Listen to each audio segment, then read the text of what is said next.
Dubai ఎయిర్పోర్ట్పై దాడి జరిగింది. ఇటు డ్రోన్స్తో విరుచుకుపడింది ఇరాన్. ఇటు గల్ఫ్ దేశాల్లోని అమెరికా స్థావరాలని, దానికి మద్దతు తెలిపే దేశాల ఆర్థిక వనరులపైన దాడి చేస్తామంటూ ఇటు ఇరాన్ చెప్పుకొచ్చింది. దుబాయ్ ఎయిర్పోర్ట్ మాత్రమే కాదు, రానున్న రోజుల్లో ఇటు Bahrain, Kuwait, Qatar, Saudi Arabia పైన కూడా డ్రోన్లతో బీభత్సాన్ని సృష్టిస్తాము, దమ్ముంటే ఆపుకో అంటూ ఇటు ఇరాన్, అమెరికా, ఇజ్రాయెల్కి సవాలు విసిరింది. మరోవైపు ఇటు తెహరాన్, హమదాన్, ఇస్ఫహాన్ నగరాలపైన అమెరికా విస్తృతంగా దాడులను చేసింది. అనేక నగరాల్లో ఇటు భవనాలను నీలమట్టం చేసింది ఇటు ఇజ్రాయెల్, అలాగే అమెరికా.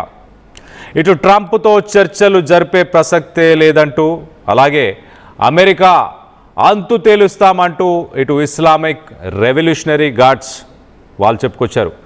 ఇటు దుబాయ్ ఎయిర్పోర్ట్కి సంబంధించిన విజువల్స్ని ఒకసారి చూసే ప్రయత్నం చేద్దాం. ఆ విజువల్స్లో మనం చాలా క్లియర్గా కనిపిస్తుంది. ఇటు ఎయిర్పోర్ట్ దగ్గర ఏదైతే ఎయిర్పోర్ట్ పక్కనే ఉన్న ఫ్యూయల్ ట్యాంక్స్ ఉన్నాయో ఆ ఫ్యూయల్ ట్యాంక్స్ని టార్గెట్ చేస్తూ, అంటే విమానాల్లో వాడే ఆ ఇంధనాన్ని టార్గెట్ చేశారు. మొత్తానికైతే వాటిని బ్లాస్ట్ చేసి పడేశారు.